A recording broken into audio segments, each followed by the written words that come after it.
following is a presentation of Main Street Media, your source for news, sports, and information on Main Street in Middle Tennessee.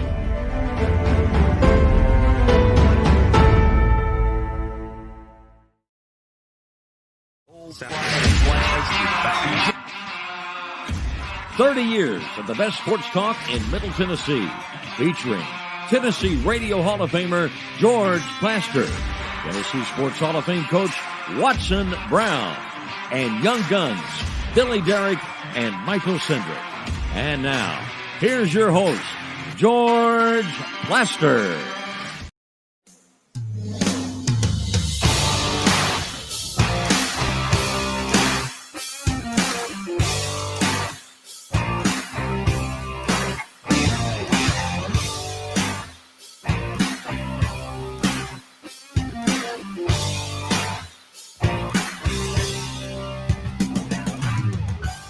Hello again, everybody. Welcome in. Kind of a cloudy, overcast Monday as we get ready for Christmas. Boy, it is not far away. Let's get this show on the road. We'll begin up on the plateau. Watson Brown joins us by phone because his computer won't let him in, very simply. Watson, how are you? I can hear you just fine. Did you have a good weekend?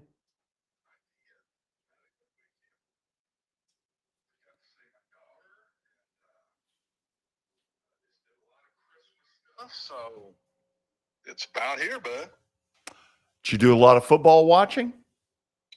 Yeah, did that too. I watched the game I had with my former school with UAB, and it ended on the 2-yard line with a chance to win. So yeah, I went down again. That was a crazy ending. Was. Okay, Absolutely was.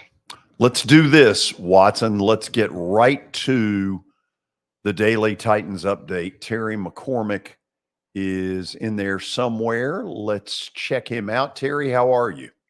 I'm good. How are you, George? Doing wonderfully. Thank you. The Titans are not doing wonderfully, although I thought defensively they did about as good as they could under the circumstances. What's the injury situation?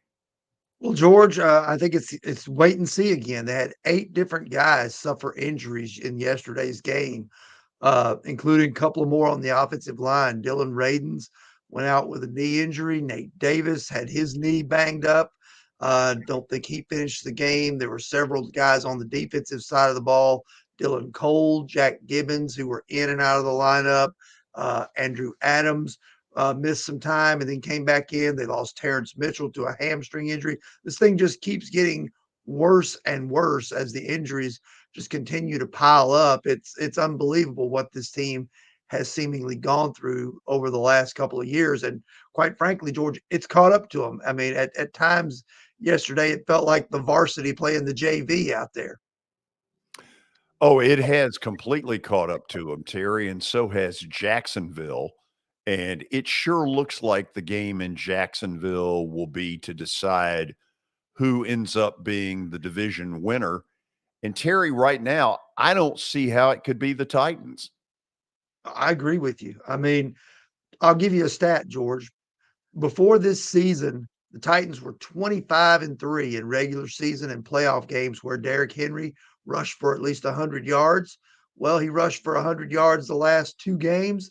This season, they're 4-3 when he runs for 100 yards. They've lost 3 in a row when he's been over the century mark. So even what they've been able to count on to get them through when all else has failed over the years, they can't even count on that now to get them a win.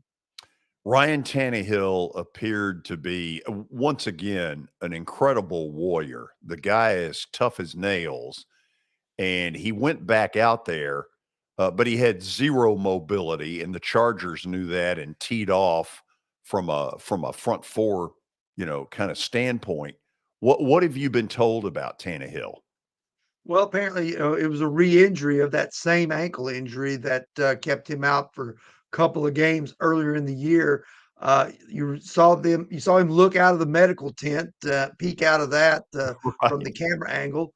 They carted him off, retaped it. It came back, very heavy tape on it, and he managed to finish the game and play through it. But they're going to have to monitor him this week to see if he can give it a go. It's not a guarantee, I guess, that he's going to be under center on Saturday when they take on the Houston Texans, although this is a guy that will do everything within his power to try and be out there. Yeah, no doubt about that part of it. Terry, anything else you want to leave us with? Well, George, obviously the game comes down to this. You alluded to the game in Jacksonville. The Titans can actually lose the next two games and still win that game in Jacksonville and win the division, as crazy as that sounds. The only way they can take care of business beforehand and make that game meaningless in week 18 would be for them to win two and Jacksonville to lose one before that, or for them to win one and Jacksonville to lose two before that. And the way things have been trending, I don't know that that's going to happen. I think you're right that week 18 game down there in Jacksonville probably going to be for all the marbles. Sure seems like it. Terry, appreciate it as always. We'll do it again tomorrow. All right, sounds good. That's Terry McCormick and his daily Titans update. Yes, it is, George. That is Terry's Titans update has been brought to you by Sumner Funeral and Cremation, as well as the Justin Tucker team.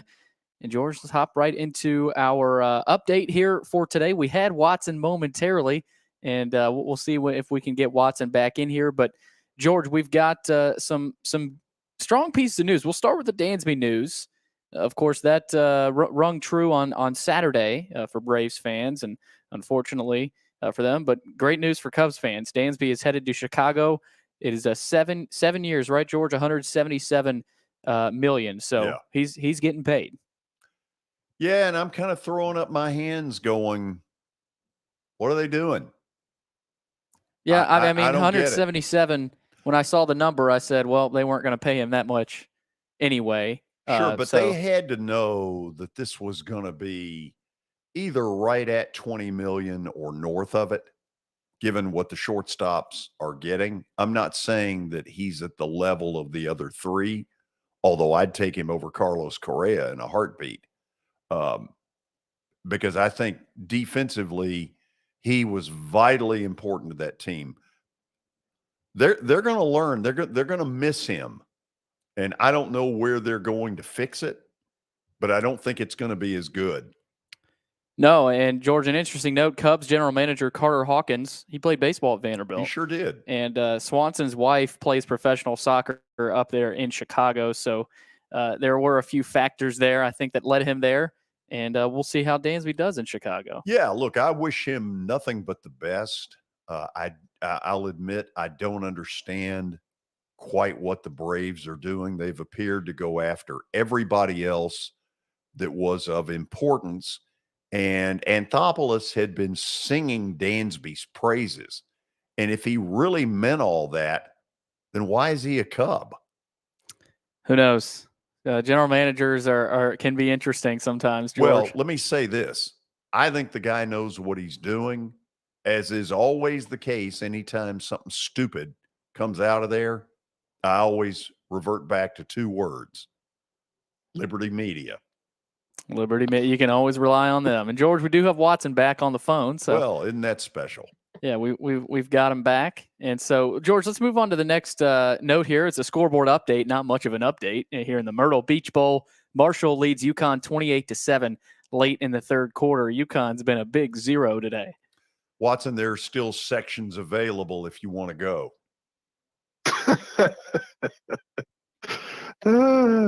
Yeah, you can pretty much. I think I'd rather watch it on TV, George.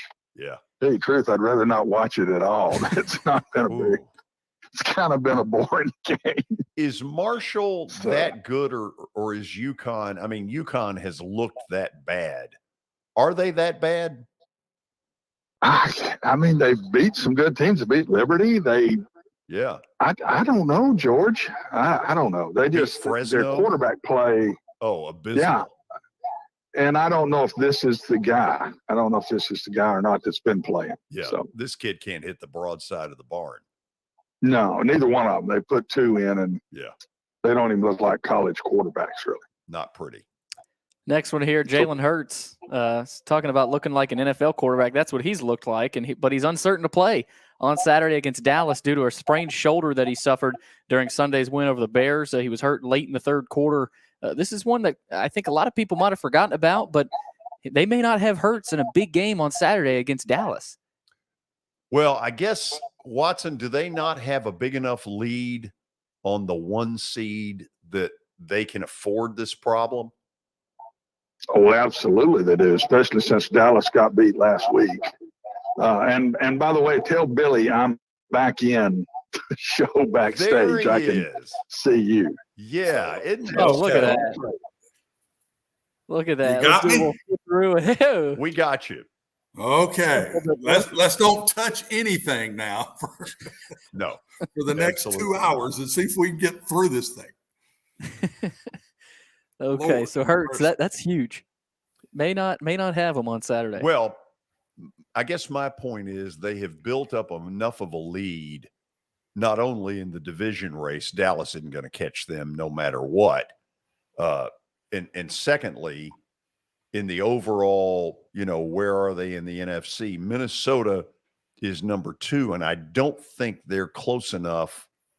If I'm them and Hurts is a question mark. Are they? Yeah, how many we'll has Minnesota got? 3? We'll look it up here in a second. Yeah, I think you are right there, Watson. But George, that was supposed 3, to be, which puts them 2 games behind. Yeah, I think you're right, George. That's all the update. And George, they haven't played Minnesota. The Eagles, have they, or have they? Have those teams played? They played early in the year. So that means them in Philly. That's Philly beat Minnesota, or Minnesota beat Philly. No, Philly drubbed Minnesota. So that means it's a 3-game lead. Yeah. Basically. So they won't hurt him to rest him at all this week. Matter of fact, they're crazy if they don't, if he's got a sore shoulder. Trying to figure out who their backup is, and I think it's Nick Foles. It is. That is the backup. So they've got a solid backup. Now that all that quarterback running game disappears, but Nick Foles is a good player. Good enough to win a Super Bowl once. Just good enough. Right with the Eagles, matter of fact. Yeah, how about that? City of brotherly love and all that kind of nonsense.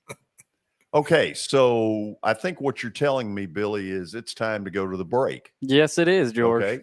Watson, we'll keep our fingers crossed that you're still with us afterwards, because when we come back, it'll be Watson's Titans analysis. You're going to want to hear it next on Main Street Media Television.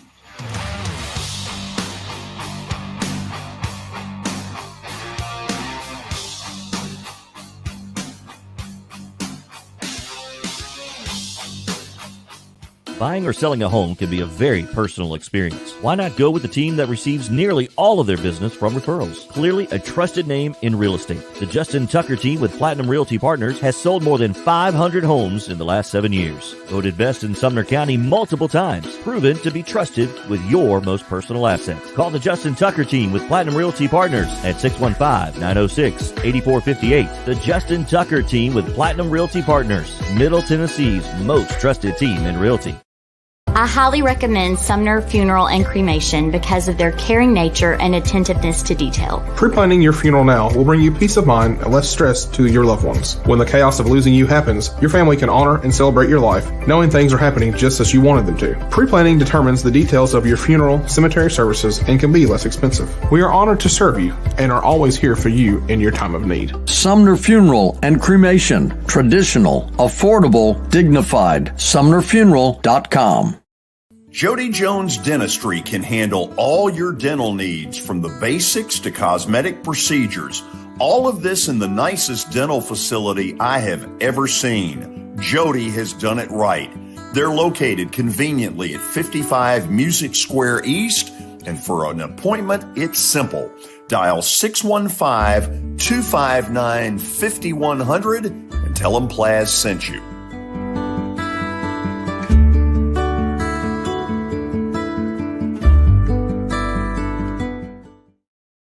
When you're thinking about golf, consider Riverside Golf Links. Under new ownership, the course has improved dramatically. It's now 27 holes, complemented by a 9-hole executive course. Book a tee time now at 615-847-5074 and get ready to enjoy the beauty of golf in the Old Hickory area at Riverside Golf Links.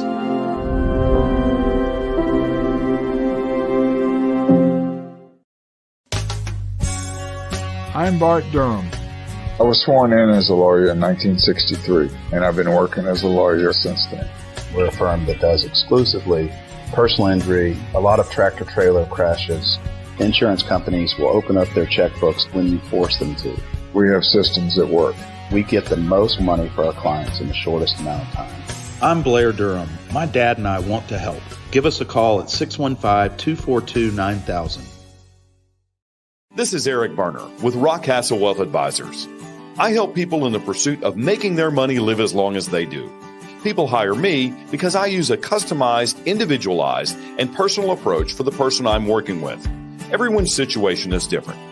If you've lost a spouse or a parent and want to make sure your inheritance is utilized and does not just disappear, I can help with that. Call me at 615-235-1058 or email eric@rockcastlewealth.com.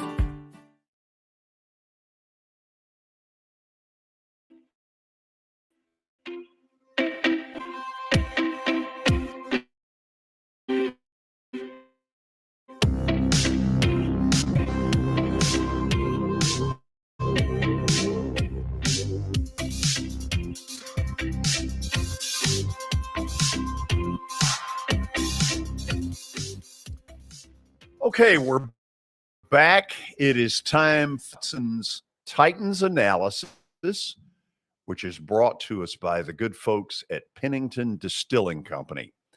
Watson, one of the things that needs to get discussed a little bit in the wake of this is, the Titans weren't very good and they couldn't do a thing offensively. But frankly, the Chargers weren't anything to write home about either.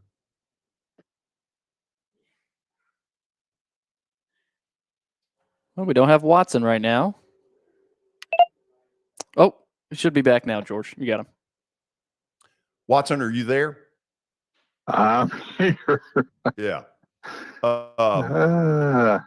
So the Chargers, frankly, were nothing to write home about either. No. I thought we caught them at a very good time, George, to be very honest. And we just didn't have enough to us. I mean, that's all there is to it. We just did not have enough to us to pull it off. But I think the first analysis, and I think this is still our biggest issue, is what one receiver can do. Look what a really good receiver did in that game at the end of that game.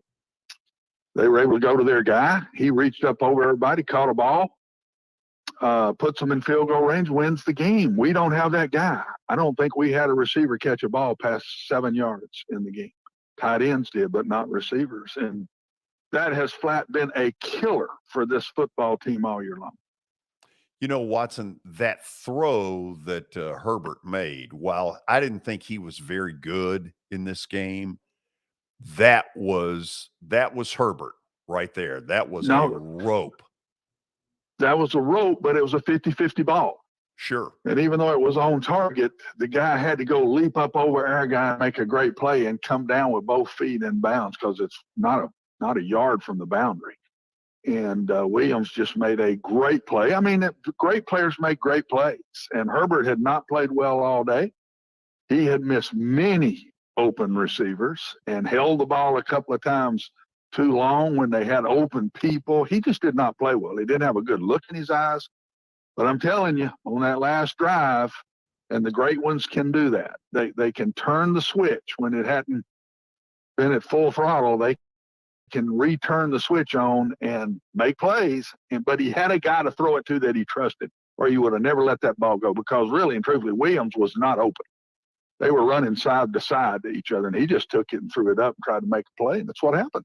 And Williams gave him a signal, basically saying, just throw it up there, I'll go get it, which is kind of an A.J. Brown kind of thing. No, it's a good receiver thing in the NFL, George. That's what they do.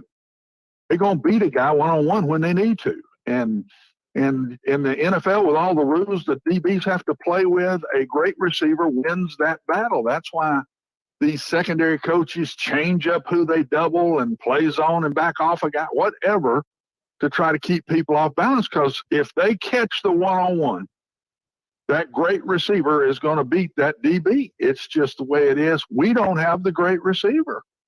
And it's a dadgum shame. It is a dadgum shame that we don't have that to see what this team might have been, because the defense yesterday was good enough, along with the Chargers not being very good on offense. And our defense was solid enough. But at the end, our defense had to stop two great guys, and we couldn't do it.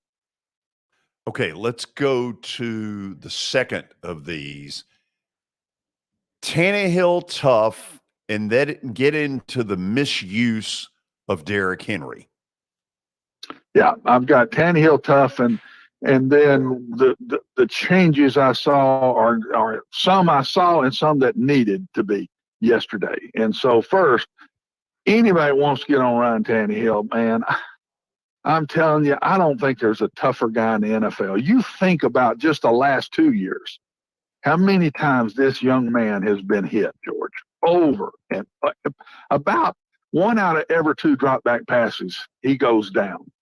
If we throw it past 10 yards, I would say 1 out of every 2 times he goes down without getting rid of the ball. And now if we throw a little 5-yard option routes or something, he'll get rid of it. But if he's got to throw it down the field at all, he gets knocked down and gets sacked a ton. Got hurt again yesterday. I don't know how many quarterbacks would have come back and played in that game. And he's not well from the other injury. He still does not have his quickness whatsoever. But we have no chance to win that game if he don't come back and give us that chance. And then he can't even move 2 feet out of a pocket, and yet he takes us down the field and scores to tie the game and gives them 40-something seconds to with no timeouts, and they did it. But Ryan Tannehill did his job on one leg, and I just think we ought to brag on him when we get the chance, because he's caught a lot of grief in other ways. But and don't think this whole football team don't respect him. They know there's not a guy on that team that doesn't respect Ryan Tannehill. Take me to Derrick Henry and the things you saw yesterday. I just saw some changes in play calling to him. We just keep running the stretch play right, the stretch play left. A little bit of zone when he's in that offset gun, when he sets offset to the gun. But it's stretch right, what I call, and the people listening will know what I mean. It's just this zone stretch play to the right or the left. Yesterday, they ran an ISO one time. It gained about 12 or 13 yards. Never saw him run it again. And then they ran the counter play yesterday, which means you pull the backside guard and tackle and kind of counter Derrick, and he runs opposite. And that play gained 12, 15 yards. Saw it one time.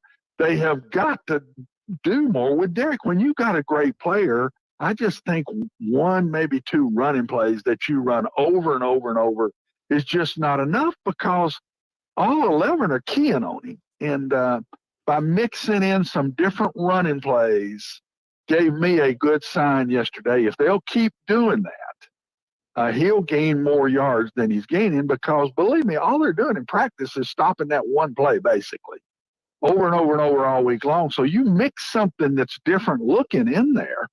Now, they're good at mixing formations with it, George and Billy, but they run the same play over and over and over. Yesterday, they mixed in some different plays. They've got to keep doing that as they get down the stretch here. Watson, the sort of the whipping boy has been Todd Downing, the offensive coordinator. Do you see that as an issue or not? I don't know. It's an issue.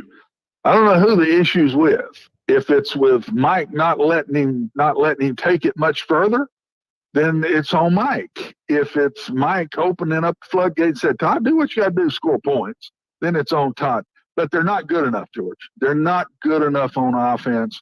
And part of that goes back to John Robinson not giving them a guy to throw to. Can you imagine being a play caller in a game and not have a go-to wide receiver that you can call a pass to? So he's basically calling go-to passes to two tight ends. That's what he's doing. And the great example to me is here we are. We don't have a great receiver. We had three. Here's the other thing that's got to change. What I meant by that. We had 3 3rd and 2s or less yesterday, maybe 2.5 to 3, somewhere under 3 yards. 3 times we drop back and throw the ball, incomplete passes. Derrick Henry didn't touch it one of the 3 times. I would give it to Derrick all 3 of those. And if I didn't get but a yard and a half, I'd go for it on 4th down. They got to find a way to move the ball and score points. Till their last drive of the game yesterday, they had 190-something yards of total offense. How in the world they're still in the game, I have no clue. Well, because honestly, the Chargers screwed it up on offense twice being down there and threw 2 interceptions and let us stay in the game.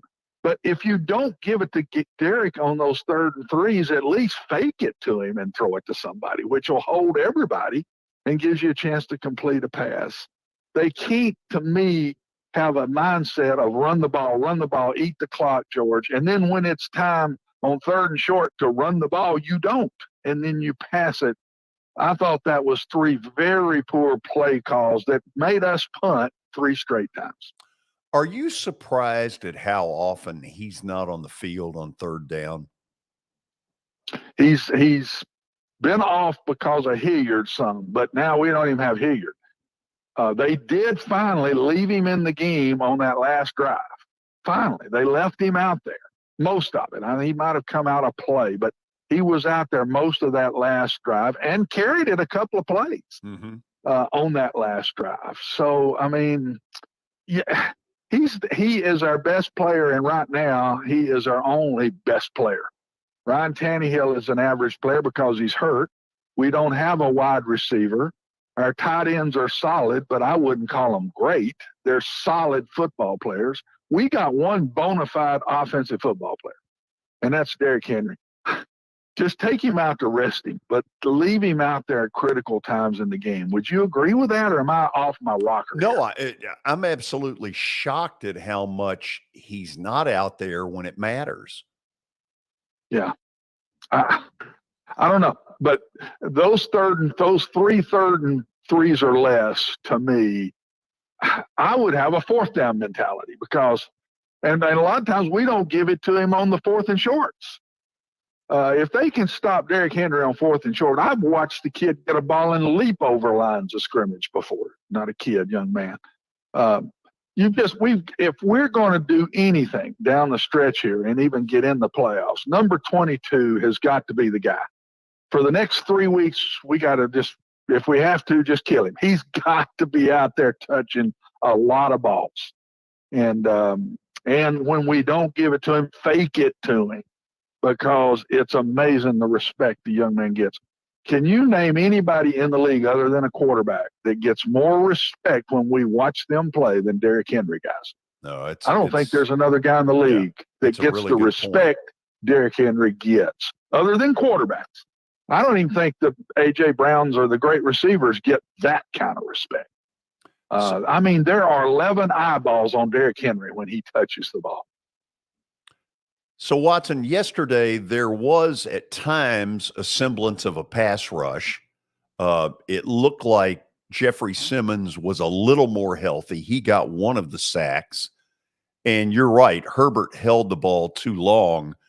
But the other part of what's on this graphic here, we just have to admit, at this point of the year, this is what it is. And their offensive line pass protection is non-existent.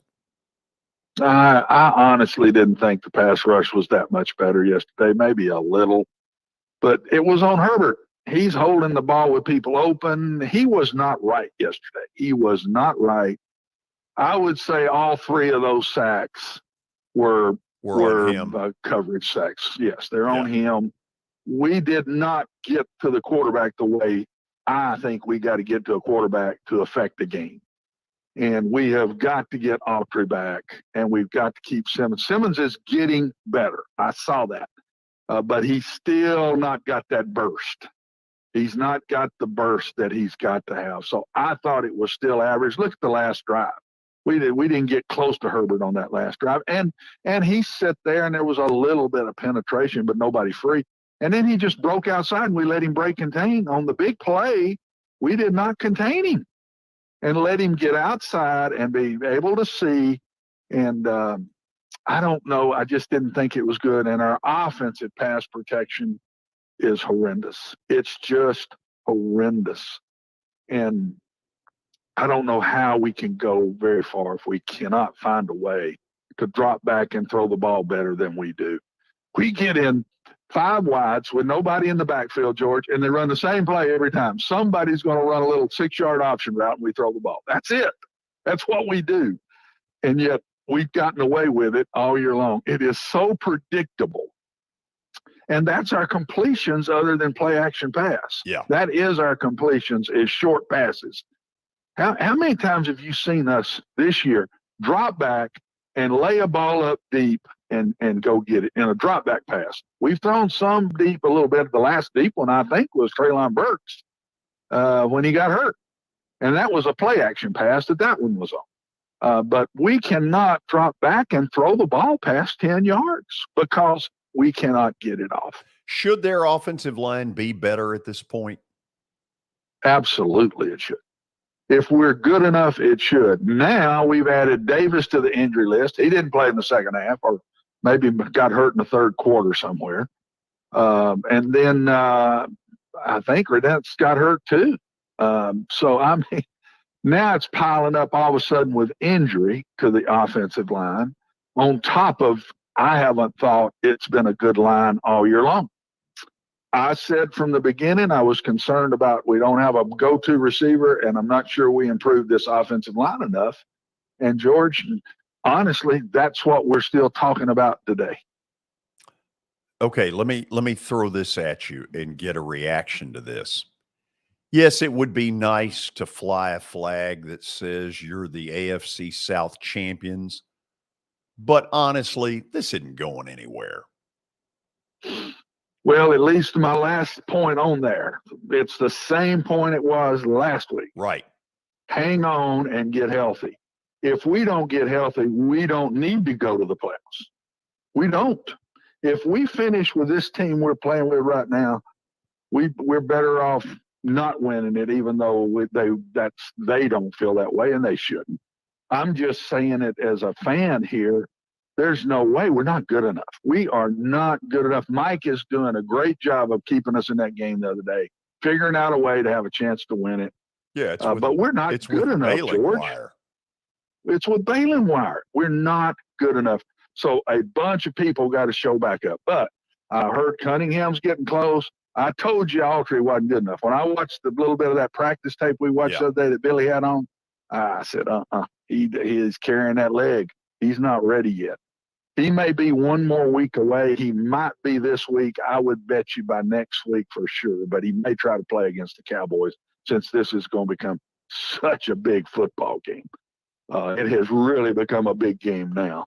But if they can just get some of these guys back, Treylon Burks has still not been practicing, I don't think. Fulton's got to get well. He is our best corner. McCrary is becoming a pretty good corner. That young man has gotten better as the year's gone on. If there's a guy that's gotten better as this year's gone on, it's him, George. That play he made in the end zone yesterday was fantastic. Yeah. Phenomenal. Just smart.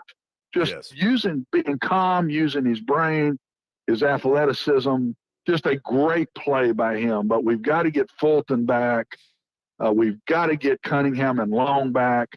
We've got to get Autry back. Tierre Tart didn't even play yesterday. I think his wife was in labor, so they flew him back, which I thought was really neat of Mike to do that now. That tells me he cares about these guys. Yeah. For him to letting him leave before that game and go back to be with his wife, George, pretty neat, to tell you the truth. A lot of them I'm not sure would have done that. We'll go to the break on that, Watson, and then you'll hear from Mike Vrabel in his press conference earlier today. So stick around. This is Main Street Media Television.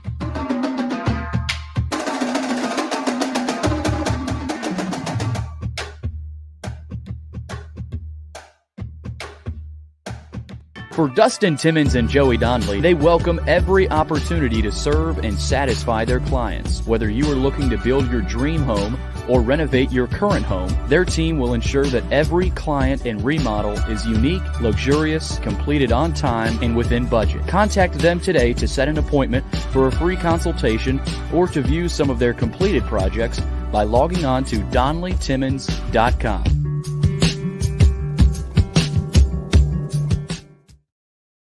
At WellSkin Dermatology and Aesthetics, we pride ourselves in providing access, innovation, and a patient experience second to none. Access to care and treatment when you need it. Innovation with medical-led cosmetics and various on-site technologies for full-service treatments with a customer experience that is calming, casual, and effective. Independently owned, providing medical, surgical, pediatric, and cosmetic dermatology and more. Visit WellSkinMD.com to schedule your appointment today. WellSkin Dermatology and Aesthetics. Access to healthier skin.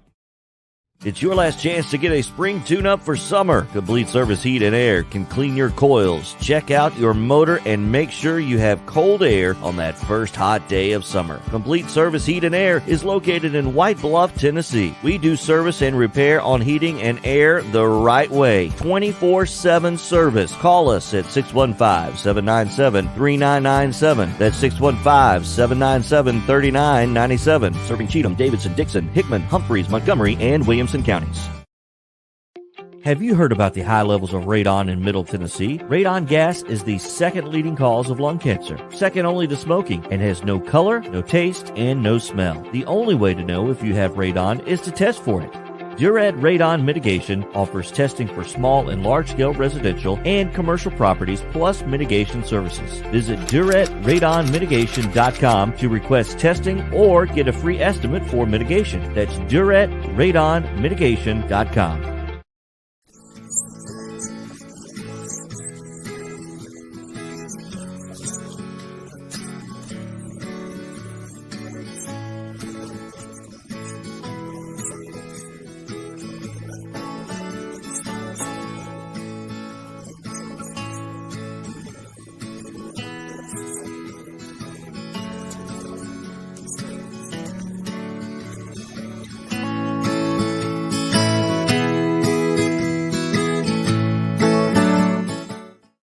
Since 1865, the First Baptist Church of Gallatin on Winchester Street has served its community by catering to the least, the last, and the lost, providing a church of welcome used by God to save the lost, transform the saved, and impact its community. As a proud multi-ethnic congregation, Pastor Derek Jackson personally welcomes you to join them in fellowship Sunday mornings at 8 in person or at 1045 in person or online at firstbaptistgallatin.org. First Baptist Gallatin on Winchester Street, serving with open arms as a true church of welcome.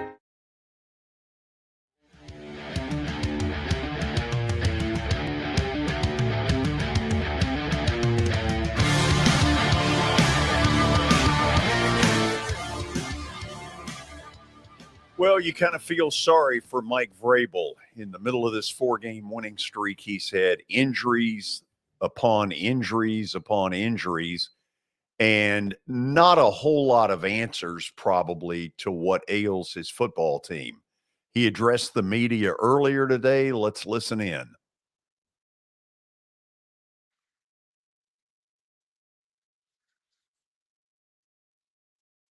How do you keep the faith in the locker room of now that the lead in the division is down to 1 game? Well, I mean, I think you have to be professionals. You have to come to work. You have to, we all have a job to do. We have to excel at it. We have to do our job better. We have to, continue to find ways to not hurt ourselves in all 3 phases, to continue to play complementary, to try to sustain, those types of things. And, just get the guys ready, try to figure out who's going to be available, where the injuries are, where you have to try to bring guys in or elevate from the practice squad. Challenge maybe increase the fact that you've got a short week this week and a shorter week next week?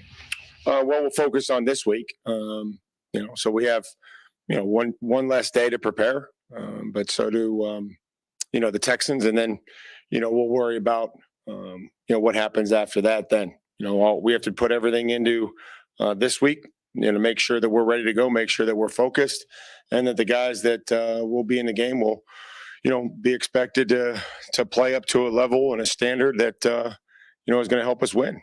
Been having that conversation about not making the big mistakes and things like that for a couple of weeks now. The offense goes out and you get a penalty from one of your key guys on the first series, end up in 2nd and 22 or whatever. What's that say about kind of the message getting through and guys kind of not doing the things that you've been talking about for 3 weeks? Yeah, that's going to be a quick answer to an incredibly terrible, long question. Just continue to stay consistent and focus on improvement and, making sure that they understand where some of these penalties occur, pressure. And, Nate kind of went back and, I think Ben saw the backer blitzing. So just understanding, like in special teams where, those guys, you get blocks in the back out in space, is just trying to understand where those occur. Hooper's penalties at the point of attack, those are things that set you behind. Message getting through. Jimmy, you got anything here? Yeah, I guess the final deep ball to Mike Williams, I guess, was maybe in a good coverage, and they made a play there. Somebody's supposed to go there, maybe help him. What maybe went wrong that allowed that late field goal? Our quarterback broke contain and made a play down the sidelines. Good in your mind? Not good enough. I mean, again, the quarterback broke contain. The guy made a play down the field. So, whether they were on him or not, I mean, they made a play. Mike, a couple of sacks the last couple of weeks that Daly's given up. There was the chip first. Yeah. Did the chip serve? Yeah, not very good. Not good enough. Almost send him around. We got to stop the charge. We've been trying to work through this through training camp. Been some really good examples of that getting done.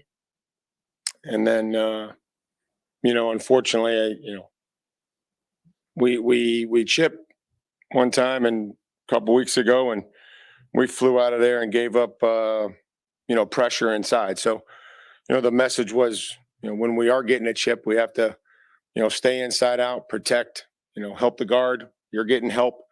And then the last 2 times, we haven't done a very good job of chipping. And then our tackles stayed inside out to help the guard. And then all of a sudden realized, I probably am going to need to get out of here a little quicker. And so, again, we just didn't do a good enough job on that particular play. Ryan moving around today, and is he kind of starting back at square one as far as rehab and try to get over that? Yeah, I mean, he'll work, extremely hard to get back and find a way to make the game like he always has. And, again, we're never going to question his toughness or his willingness to get back and help us win. As those injuries, as they continue to mount up, do you ever look at it and kind of chalk it up to the physical nature that you guys play with? Or I think that professional football is a physical sport. And then I would say most everybody plays hard. There's some guys that play harder, but I mean, I also, watch a lot of the games, and I think that, I understand it's a physical sport. So, that's, where we're at is where we're at. We'll have to find out who's available and try to get the guys that need to step up, get them ready to go. As they mount up a little bit more for you guys over the last couple of years, I mean, do you ever look at that and wonder should we not play as hard? No, I don't. No, that's what I'm saying. Sometimes with the physical style that you play, is that more conducive to guys having more injuries? Like I said, I think there's a lot of guys in this league that play hard and that play a physical style of football.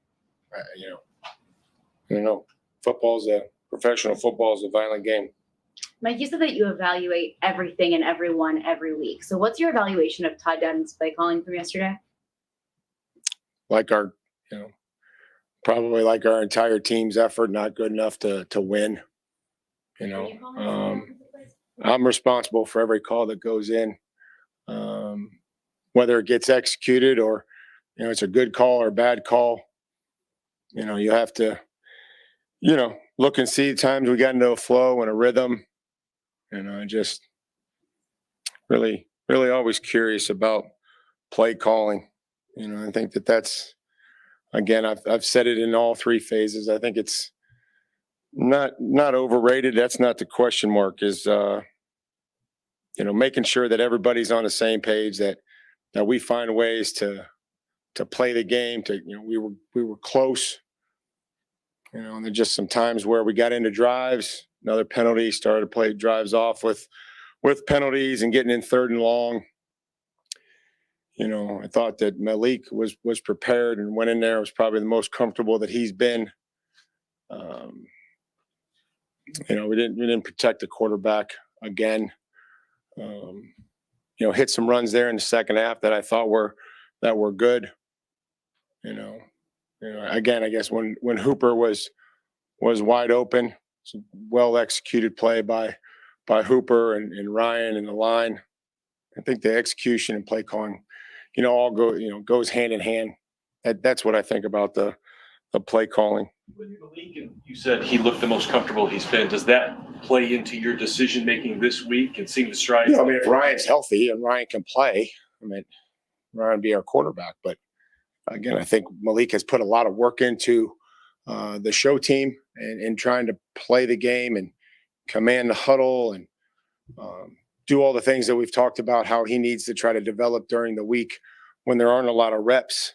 And he did that. And, Pat's watching all those reps with him. And, we talked about not making bad decisions in the jog through just because it's a jog through, or, he tried to break contain just to, give the guys a look maybe last week or, whenever we with Trevor Lawrence, and we kind of threw it back across in the middle of the field. And I think it was a good opportunity for me just to say, hey, I think we need to just take off, or, try to progress and try to find somebody on the sidelines, not make those decisions in practice, because we would never, want you to do that. So we're always trying to coach him. And I think he has learned from those opportunities. And I think he was ready to go in the game and try to help us yesterday. More decisive? I'm sorry? Was he more decisive?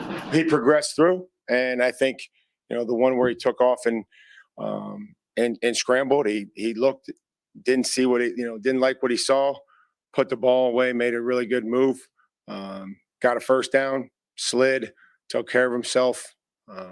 I thought on maybe one of the moves, the ball got, a little outside his body, which we'll continue to work with. But, I would say that decisive, he progressed through on the 3rd down and,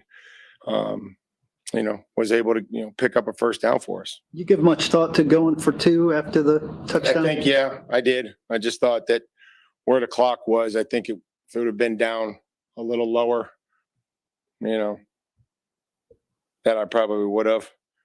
I figured that where it was then, they would have had a chance to kind of do what they did, unfortunately. On a 3rd and 2, why have Derek off the field? Well, Derek rotates. We got our package, pressure package, and prepare a 3rd down back. There's times that Derek's, in there on 3rd and 2. There's times that he's not. There's times that he's in there on 3rd and long. So, we have a package that we practice, and guys are, prepared for those roles, and sometimes Derek's out there. How do you view 3rd and 2? Obviously, 3rd and 1s are running down, right? But how do you view 3rd and 2 as more of a passing down? Well, I think it's predicated on what you feel like you're going to see, the looks that you're going to get, the coverage. Usually he's going to be in there pretty tight, based on what front they're in. Is a 5 down front, 4 down front. And again, you have a lot of options where you are on the field, and you feel like you can, run it, or you feel like you're going to go for it on 4th down. That may predicate, or dictate some of the call. You see DeMarcus Walker improve maybe? Watson, it sounded to me like he has come to grips with the fact that this is what it is, and that it's not going to get much better for a while.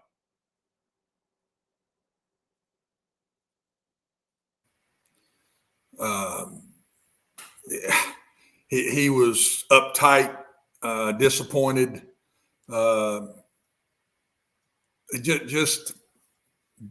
think just very uptight. As uptight as I've seen him since I've been working with you, George. Yeah. I think he's talking about all the deep breaths he can take, and he don't know where to go, and he's struggling with it. And he's lost some close games too. Now these hadn't been blowouts. He's lost 4 in a row, and they've been close games, but their style of play creates close games.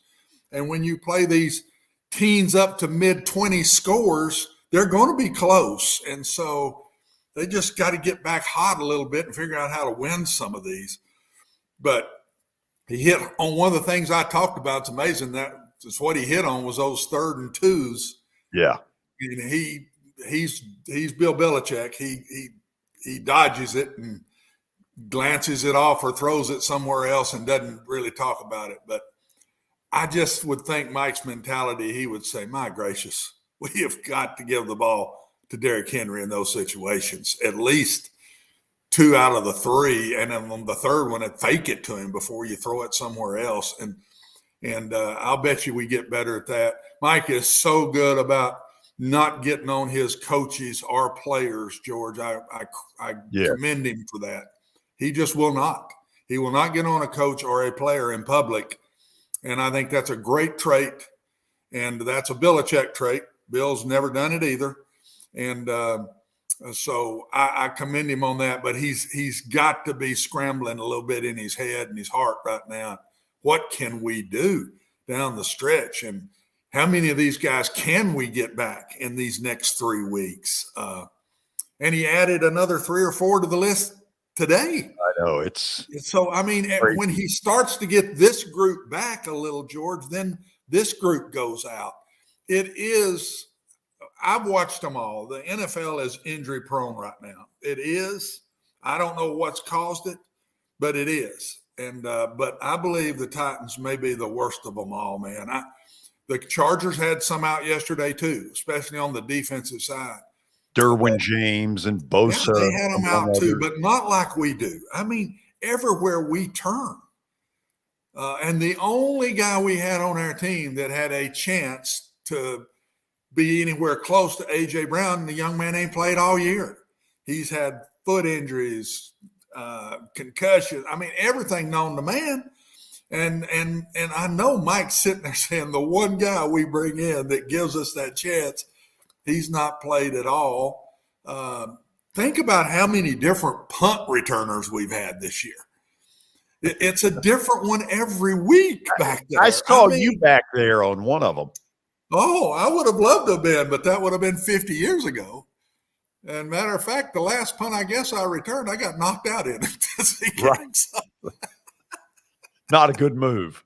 Not a good move. So, and my coach caught a lot of grief over that now, believe me. A lot of grief. But I just feel for him right now, but at the same time, I see that competitiveness in him. And he's going, they'll show up Saturday and they'll play their hearts out.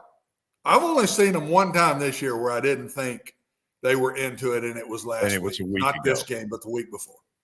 We'll go to the break, then stat of the day, and then you'll be thrilled to know that Studs and Duds is in the On Deck Circle.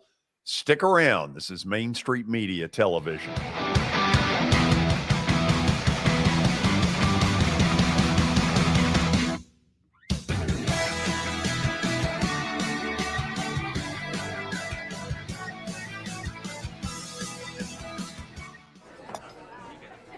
You've been putting back a few, and a few becomes a few too many. For a moment, you think about calling for a ride. Nah, you live nearby. What's the worst that can happen? You get pulled over, your insurance goes up, you lose your license, you total your car, you kill someone.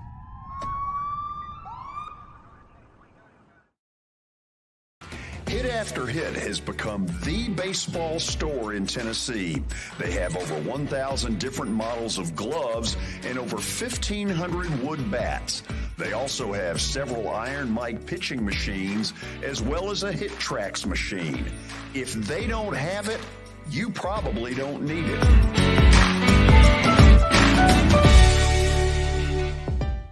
We're proud to call Hit After Hit the official shirt provider of the Plaster and Friends Celebrity Bowling Night.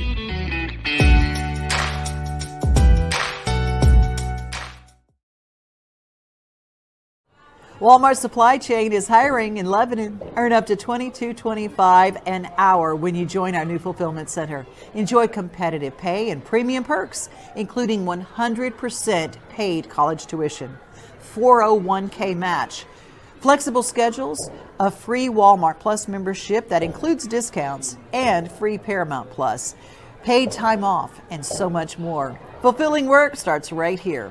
Text JOIN to 240-240. That's JOIN 240-240 to apply now. When I made the decision to host the Plaster and Friends Celebrity Bowling Night, Strike and Spare is where I turned. And what a wise decision that turned out to be. They have 5 locations in our area with family attractions. They're perfect for birthdays, groups and corporate outings, and holiday parties. For more info, it's simple.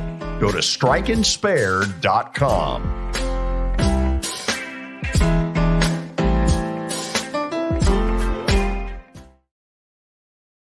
This is attorney Bart Durham, and this is me. I'm Aaliyah. Keeping in good physical condition is really important to me. But when I had a wreck with a tractor-trailer truck that hurt my legs so bad I couldn't work for almost a year, I knew I needed a lawyer that understood tractor-trailer cases. So I called Bart. Bart gets millions of dollars for his clients every year. At Bart Durham Injury Law, we've handled hundreds of tractor-trailer cases. My dad and I want to help. Give us a call at 615-242-9000. Hey everyone, I'm John English. This is Keith Wallace, and we would like to welcome you to John English Antique Sports and Cards in Shelbyville, Tennessee. We specialize in graded and ungraded sports and non-sports cards, vintage wax boxes, and unopened cases. We have a large selection of PSA graded cards. We also specialize in old sports collectibles, baseball, football, basketball, golf, and tennis. You can find it all at John English Antique Sports and Cards. We are happy to be associated with Nashville's greatest sports antique, George Plaster.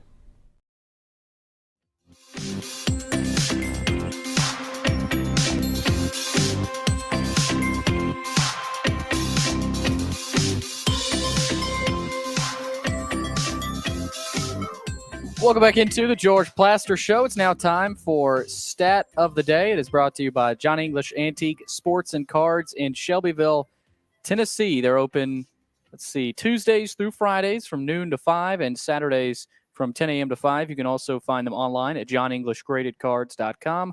Also, Eric Berner with Rockcastle Wealth Advisors. Call Eric at 615-490-7052 or visit rockcastlewealth.com for more information. Let's see what Michael's got for us today on the docket. Here it is. Who is the only MLB pitcher to ever record 300-plus strikeouts in 5 consecutive seasons? Watson, it would either be one of the old guys going way, way back, or it's Nolan Ryan. Yeah, because I'm not sure, George, these pitchers today stay out there long enough to get to 300. So. Yeah, none of them are anywhere close to it. I think Nolan Ryan is an obvious, but when I say that, if it's not an obvious, then it's probably, Grover Cleveland Alexander or somebody that you may have grown up watching, but I did not. Well, could it not be in that Sandy Koufax range right in there? Sandy Koufax, Warren Spahn, those kind of guys? Warren Spahn, I don't think so. Sandy Koufax is an interesting possibility. Let's just put it up there and see where we're going. No? No. Okay. I don't think so. I don't think he had that long a run where he was that good. I was a Sandy Koufax fan. Oh yeah. Name the big strikeout people around that Nolan Ryan. It has to be right in there. Bob Gibson. I don't think that's a little early. I don't think it's Bob either. And he wasn't a great strikeout guy all the time either. I'm convinced it's Nolan Ryan. Nolan Ryan. Who else? Who is the one I'm trying to think of? Who is the big tall 6'8" guy that? J.R. Richard. No, that's not it. What? Gosh, man. Pitch with Seattle. Oh, Randy Johnson. Randy Johnson might be one. I don't think so, because I don't think he got in enough innings to get there. So you thinking Nolan Ryan? I'm going Nolan Ryan. All right, let's go. I'm with you. All right, it is Randy Johnson. Come on, George. Jeez. Oh, Watson I love had it. Oh, you're kidding me. Oh, no. How good is that? I just remember him striking out a bunch of people, but Oh, I was yeah. with you. I didn't think he did it that many times in a row. You know, Watson, He was just so dominant, though. God. when I did some minor league baseball, he pitched for the Indianapolis Indians, and he had no clue where it was going. Now, obviously, and I wouldn't have wanted to be up there with that 6'8" body, that arm near. Yeah, no way. I think we lost him for a little bit there, George. Did we? Yeah. That's not good. Yeah, we'll So Watson's frozen. Yeah, I think we got him back, actually. Okay. Well, that's wonderful. George. Yes. Hello. You still there? I am. Hello. Yes. We're here. Are you here? George. Okay. Okay. He's not hearing us. Yeah, there's a little bit of a delay. Yeah, this is wonderful. Let's do this, Billy. We've reached the 5 o'clock hour. Yes, we have. Go to that, and then I'll babble. Studs and duds time after Yes. that. 5 o'clock hour is brought to you by Middle Tennessee Bone and Joint. They present the 5 o'clock hour each and every day. They've got state-of-the-art orthopedic service with a family atmosphere, whether it's a sports injury, sprained ankle, or a major joint replacement. They've got everything you need to get you taken care of. Their mission is to provide high-quality, specialized care in a compassionate manner to the people of Columbia and Middle Tennessee. Visit mtbj.net for more information. Okay. I don't know whether we've got Watson back or not. Yeah, there's a delay, George. Yeah. So okay. He's So for the moment, let me just run through the studs and duds. We'll begin with the studs. You know what? This is a fun football team, Jacksonville. They're getting better and better each week. And later in the show, assuming we have him, we'll talk to Watson about his development, because it's pretty impressive what is going on right now in Jacksonville. Trevor Lawrence is starting to get it done. And the young guys around him, Travis Etienne and others, you know, that's a good win. They were down 17 and didn't give up. Kudos to the Jaguars. They're getting it done. Meanwhile, Dak Prescott did not look very good at all. No, he didn't. In that game. Here you go, George. Here's your next one. Frank Gore Jr. Of course, his father is one of the 5 all-time leading rushers in NFL history. The son plays for Southern Miss and racked up something like 320 yards rushing against Watson's old team, the Rice Owls, in a bowl game, I think in Mobile. So that is stud number 2. Moving on to Stud college number basketball. 3, Gonzaga. Okay. Want you to think about this. Alabama, you know, has really done some good things so far this year.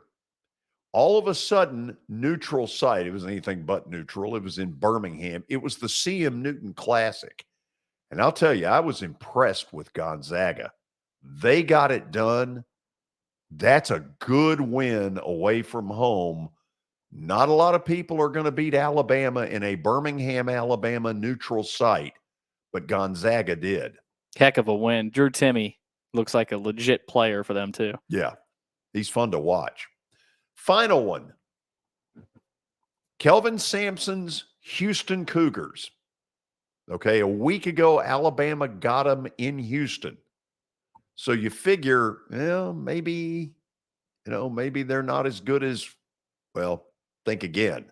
They went to Virginia, the second-ranked team in the country, and popped them around pretty good and showed Virginia a level of defense that was impressive. Beat them by 8 in Charlottesville. Those are your studs. And now to the duds. Florida. Really? Nice effort. Way to compete. Way to do your conference proud, because it just means more.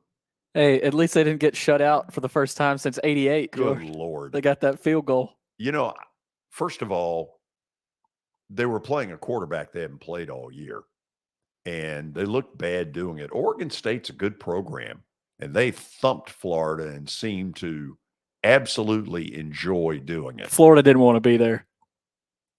No. Here's your next one, George. You know, I thought this game going in would be one that would go right to the wire. But this looked to me like Louisville wanted to be there and Cincinnati didn't.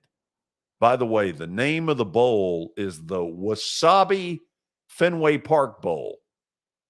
Whatever it is, Cincinnati got thumped. They got their hat handed to them. Shame on them. Louisville's not that good. No, they made Louisville look like a top 25 team. They really did. Here's one you knew was coming. Hello. What in the world? What were they thinking? Yeah, here it is. This is probably one of the dumbest plays I've ever seen. No, it is the dumbest play you've ever seen. Why do you even lateral it to begin with? And now watch this part. Hello. Stiff arms, Mac Jones. Jones runs over Jones, and the rest, shall we say, is history. You think the flight home from Vegas not pleasant to New England was a little icy? There was no staying after, headed to the casinos for the Patriots. Yeah, number one, nobody wanted to go to the front of the plane and run into Belichick. Oh, no. Now, I'm assuming he just sat up there and stewed. But if that wasn't what he did, he may have gone after 3 or 4 of those guys. Do you have the ability to run that again? I do. Let's do it. Now, this running back gets way more yardage than he expected, and then he decides to get cute about it.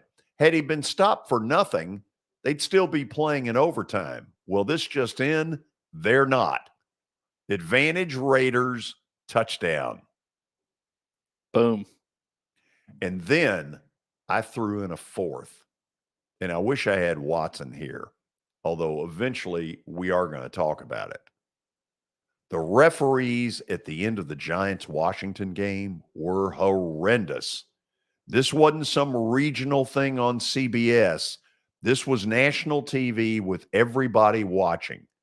5-yard penalty for a receiver not up on the line of scrimmage, and yet the receiver turned to the official and asked, "Am I good?" And then when the play got run, the official threw a flag.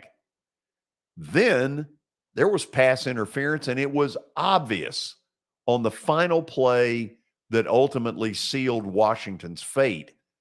I've got to think the NFL looks at that one pretty hard, looks at that officiating crew in the final minute and says, I don't know. Yeah, that was awful. It was really bad. That was pretty terrible. It was pretty obvious. I mean, yeah. It starts off where the guy asks if he's good. He says he's good, and then he calls him for a penalty. We will try to get Watson back, and when we do, we've got some football talk to get into, so stick around. This is Main Street Media Television.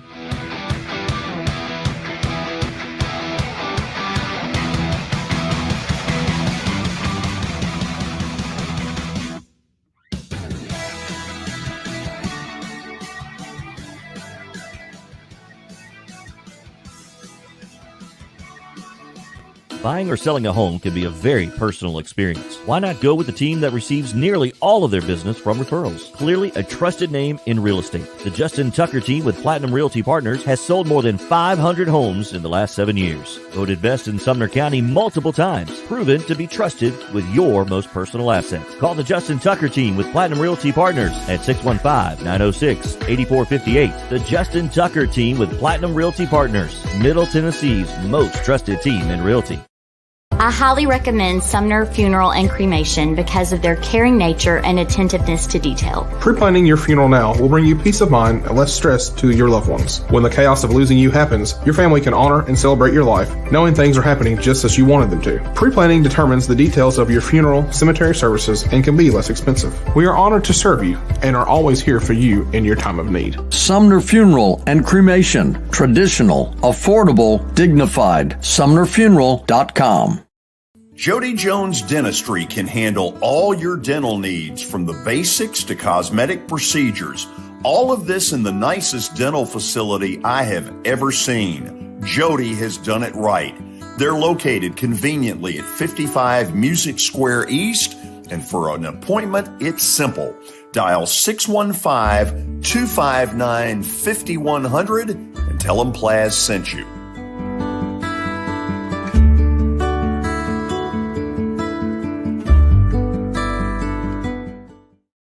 When you're thinking about golf, consider Riverside Golf Links.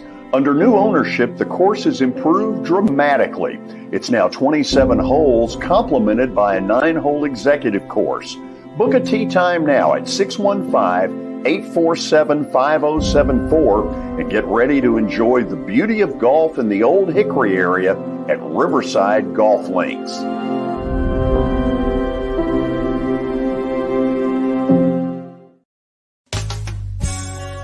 I'm Bart Durham.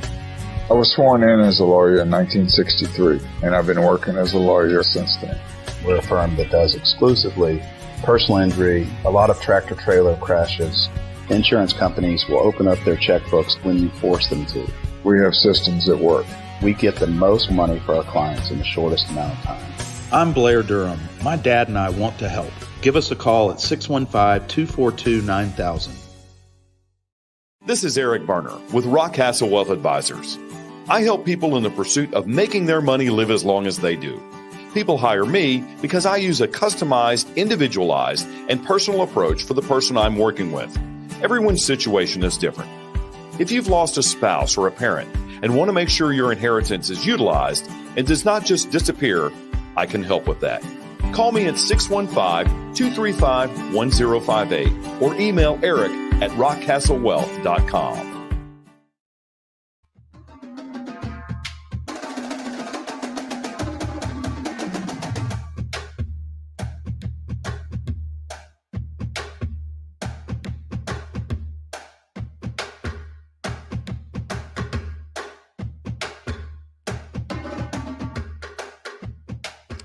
Okay, let's get into a little bit of just, I'll call it football talk.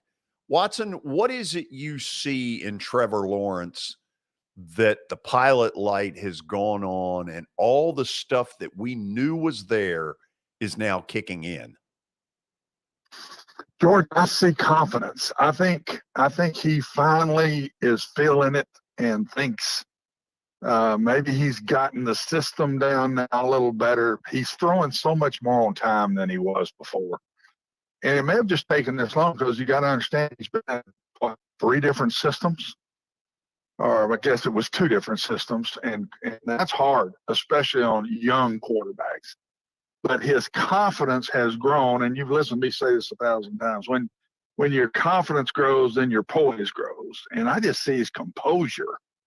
Is he don't get rattled like I saw him do in his early time. But I think he's going to be a great player.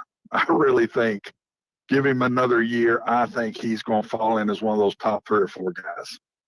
Are they one weapon away on the outside from really doing damage? Yes, they've got good running backs.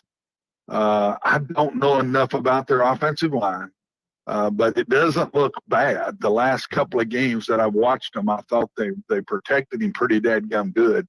But I think they get a really go-to guy because they've got some really good receivers, some really good ones, but they don't have the great one.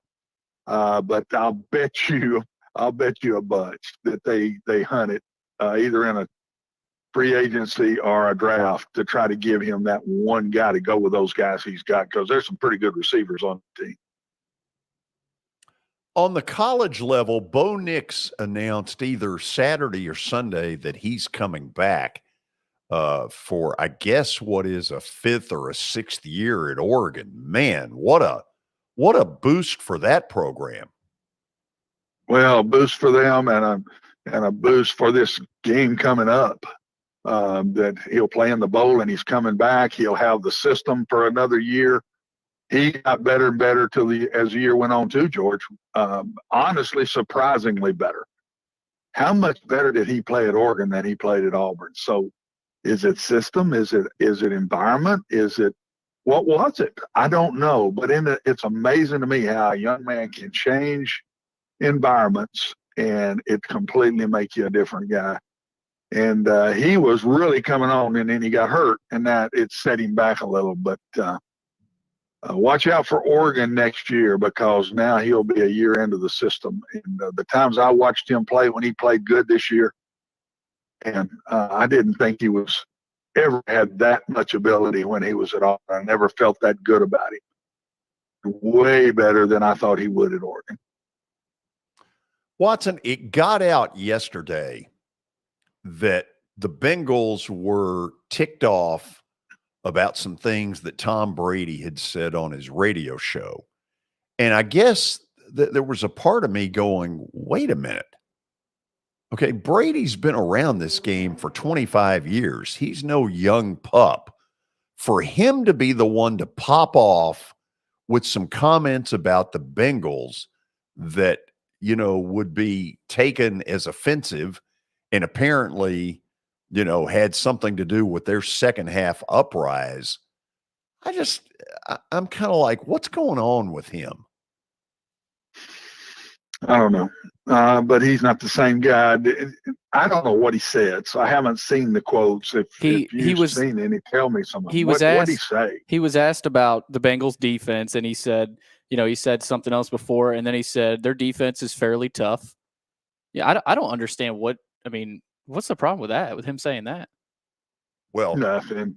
Well, go ahead, George. What do you think? But I guess my point is, okay, if somebody else had done that on his team, he'd be the one screaming at him.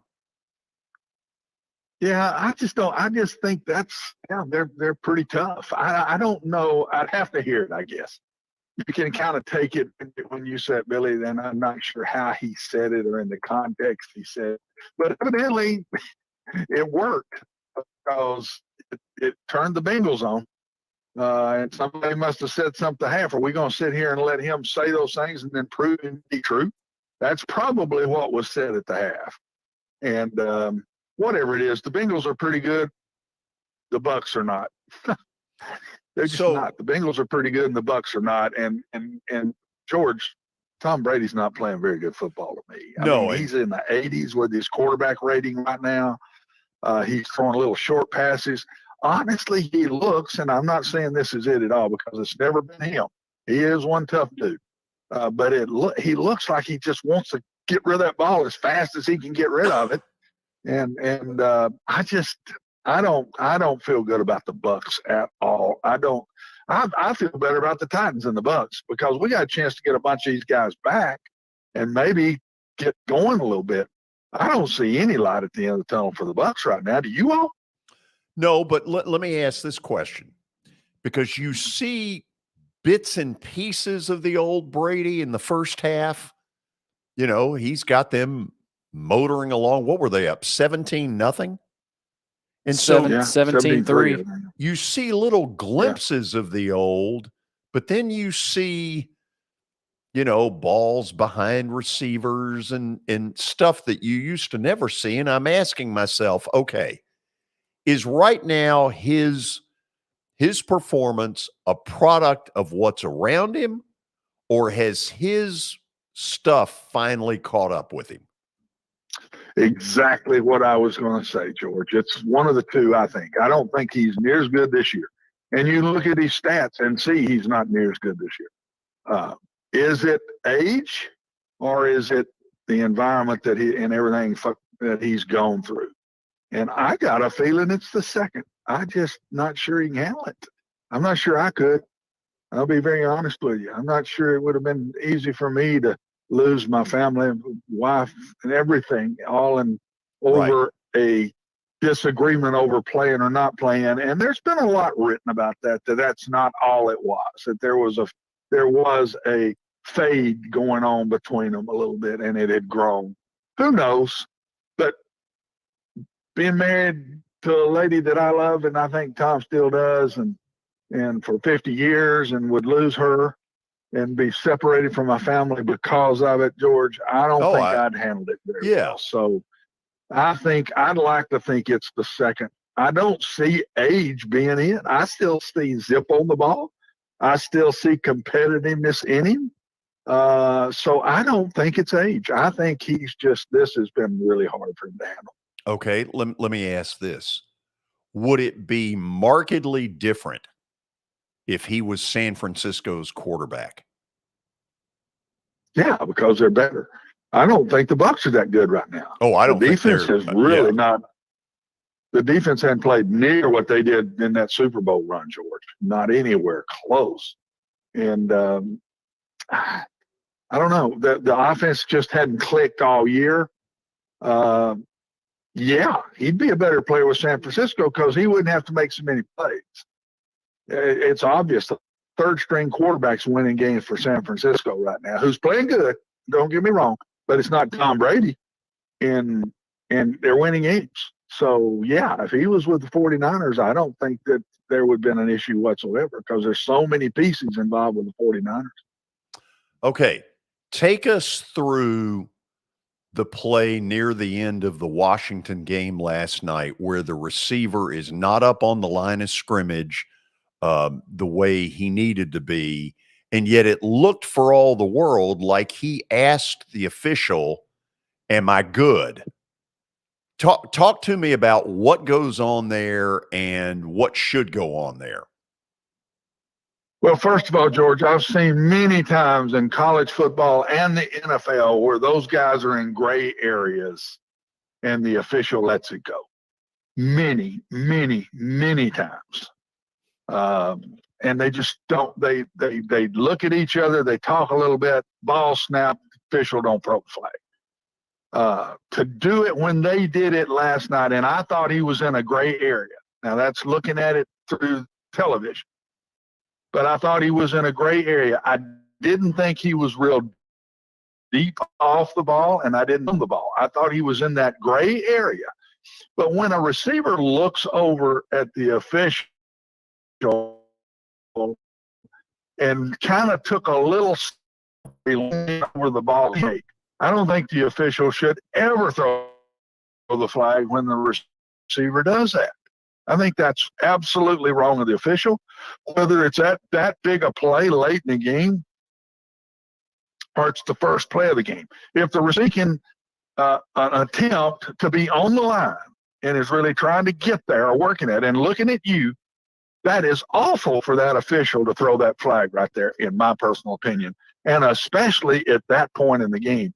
But I don't think it should matter. He shouldn't have thrown that flag. Okay, the pass interference is obvious. That compounds what went on in the 5-yard penalty. Watson, doesn't the league have to sort of look at this one and I don't know whether they issue an apology to the Commanders, not that makes them feel any better, or do you hold out part of that crew for a week? I mean, what do you do with this? You've got to address it. I don't know what you do, but you address it quickly because, George, Billy, it knocked the Commanders out of the playoffs. It probably did. It probably did. They still got a shot, but if they win that game, it basically, the Giants now, I think, are in. I think the Giants are in, and that's too big a play to back-to-back refereeing mistakes not to address it. It's got to be addressed. In the past, I've seen the NFL, SEC suspend an official for a game or 2 games or something over that. I have seen it happen. I'm anxious to watch, and honestly, something should have come out today, and it hadn't because I've been looking for it. Yeah. Okay. It flat took the Commanders a loss they did not deserve. Let me take this a little bit farther. So you're the supervisor of officials and in the NFL, and I'm assuming that at some point today you pick up the phone with the referee that threw the flag, and you're bound to be saying to him, okay, this is what it looks like on film. Did he turn and ask for your assistance? And, I mean, don't you have to have that official tell you what he was thinking? Absolutely you do. I would bet that happened in the locker room after the game. Right. I think that official called, or they have ways to talk. I know they can do that. After a game, I would have addressed that. And that one is not as bad as the second one. The second one is cut and dried. The first one, okay, you're a human being. Should I throw it? Should I not? He threw it.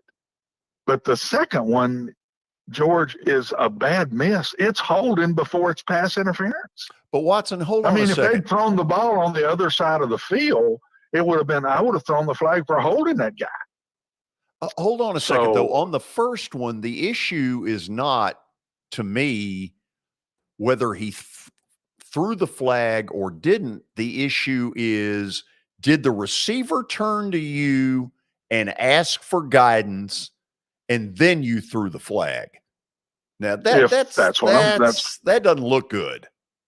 Well, that's what I'm saying. If the official says he didn't make any attempt to get on the line, then he's not wrong.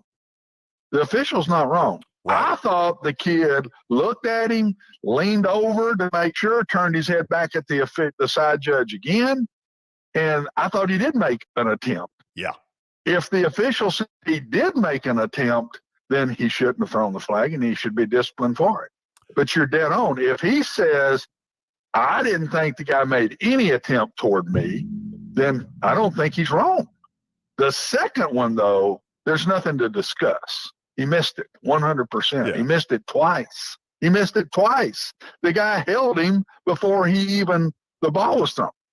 So it was holding before it was pass interference. He did both on that play and didn't get a flag on either one of them. It's a clear case of swallowing a whistle. That one, I don't know. Yeah. I mean, he just got to choke that one. I mean, it is a little harder from behind to see all of that, but you got to see it. That's your job. You've got to see that. And you can't miss that. You can't miss that on 3rd and 10 in the middle of the field. You sure can't miss it on the last play of the game. Yeah. You can't miss that. We'll go to the break. Plaster Bet of the Day is in the On Deck Circle. We say hello to our man, Brian Stewart, who joins us to talk a little bit. He got into the easy chair there. I saw it. He's ready and raring to go. Brian, how are you? Hey, I'm doing good, George. I like how you said I have the easy chair. I thought the only easy chairs on this show belong to George Plaster. Oh, wow. Okay. You know what? I'll trade chairs with you. How about that? I don't know if you want this chair, George. Really? I'll tell you now. Hey, George, in all seriousness, I've got kind of a sad thing to report, but it's just part of life. One of them things that you never want to deal with. But I wanted my friend here, Catherine Manola, one of my agents, and joined us in February this past year. Sad to find out Saturday night that she had passed away, and just wanted to. I don't know if her or her family or anybody had ever watched this show, but in the spirit of, I know we care about our community and care about it, the people we love, wanted to give a shout out to her family and just let them know that, hey, they're in our prayers. Our condolences are with them. Catherine was a wonderful lady. Loved her corgis. I mean, when I tell you this lady loved her corgis, I think the only person that rivaled her was the Queen of England. So I mean, she was all about these corgis and finding them homes and everything else. But just wanted to say we'll miss her and definitely thinking of her family and so forth, so on. And we pass on the show's condolences as well. I'm so sorry for your loss. Yeah, we appreciate that, George. And in the spirit of that, I know that she wants us to keep going on and selling real estate and helping people do what she loved. And that was helping people get to closing and find great deals on properties. And she was very high-spirited, always talking about real estate, and was very excited about joining our company. So in remembrance of her, that's what we're going to do. We're going to keep going out and helping our clients. I know she would want her real estate family to carry on what she believed in, and that was taking care of her clients. So that's what we're here for, George. We just grin and bear what the bad times bring, and we try to find the light in every situation. I will say this, we've got some good stuff coming up at the beginning of the year. Like I said, the auctions are rolling. We completed 2 this year, which I thought was phenomenal. Starting out as a new auction company, I thought it was great to get 2 under our belt before the beginning of the year. What I've seen and what I've heard from lenders that I've talked to, the interest rates did go up again. But what I've heard and what they've telling me is that the springtime, it is going to go back down. I think we're all seeing that with the gas prices. You can kind of see change in the market and everything. So that's what we're hoping for, is a little bit better on the interest rates at the beginning of the year. But there's still good deals out there on these homes. If you're interested in buying and selling, please call us, One Stop Realty and Auction. Our number is 615-822-0750. You can reach me anytime, 615-440-7011. Love to help you. Follow us on Facebook and Instagram. Always have what you need whenever you give us a like and follow. Brian, thank you so much. Again, our condolences go out to your team and to her family. I hate hearing that. George, it's, like I said, it's just part of life. We all have to deal with it. And, it's just one of them things. But, your sympathies and everything from the show, I can't tell you how much we appreciate it. Thank you, man. You take care. We'll talk again tomorrow, and stay tuned. Plaster Bet of the Day is coming up next on Main Street Media Television.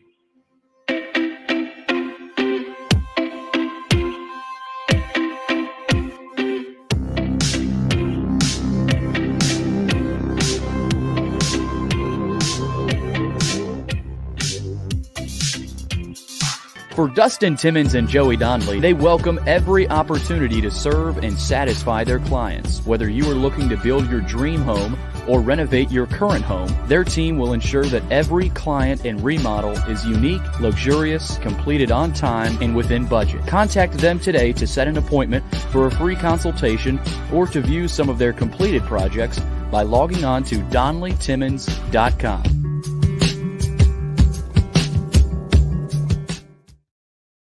At WellSkin Dermatology and Aesthetics, we pride ourselves in providing access, innovation, and a patient experience second to none. Access to care and treatment when you need it. Innovation with medical-led cosmetics and various on-site technologies for full-service treatments with a customer experience that is calming, casual, and effective. Independently owned, providing medical, surgical, pediatric, and cosmetic dermatology and more. Visit WellSkinMD.com to schedule your appointment today. WellSkin Dermatology and Aesthetics. Access to healthier skin.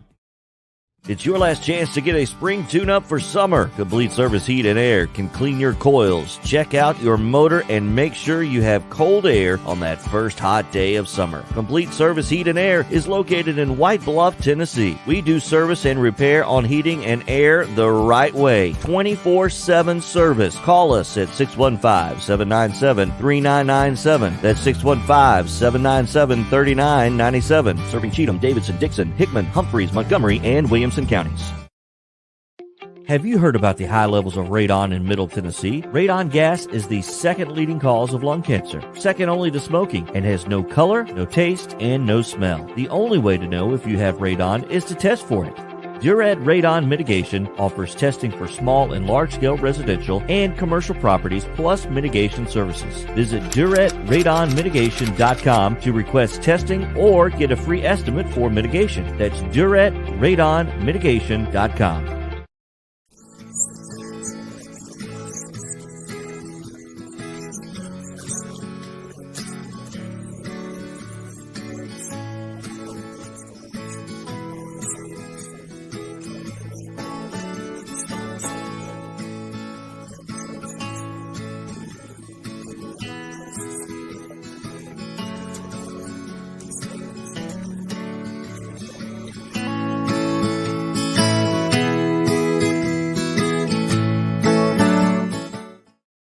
Since 1865, the First Baptist Church of Gallatin on Winchester Street has served its community by catering to the least, the last, and the lost, providing a church of welcome used by God to save the lost, transform the saved, and impact its community. As a proud multi-ethnic congregation, Pastor Derek Jackson personally welcomes you to join them in fellowship Sunday mornings at 8 in person or at 1045 in person or online at firstbaptistgallatin.org. First Baptist Gallatin on Winchester Street, serving with open arms as a true church of welcome.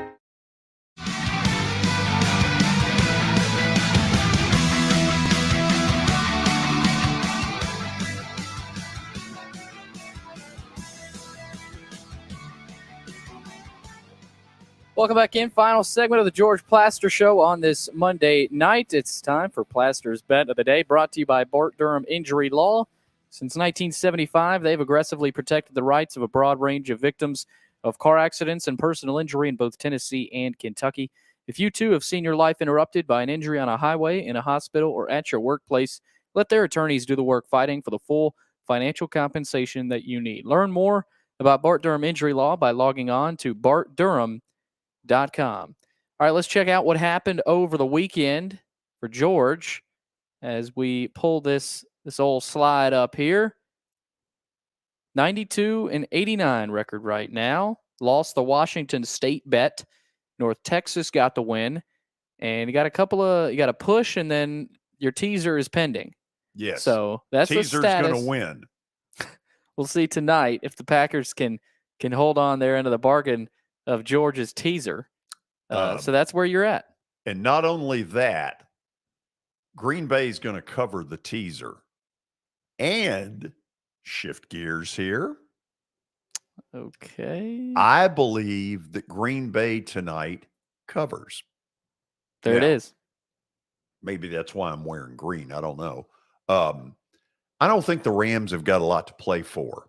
Aaron Donald is out for the Rams, which takes that pass rush that would get right into the middle and cause Aaron Rodgers all kinds of problems out of the mix. He's not playing. Baker Mayfield is getting his second start with the Rams. We know how the end of his first start turned out.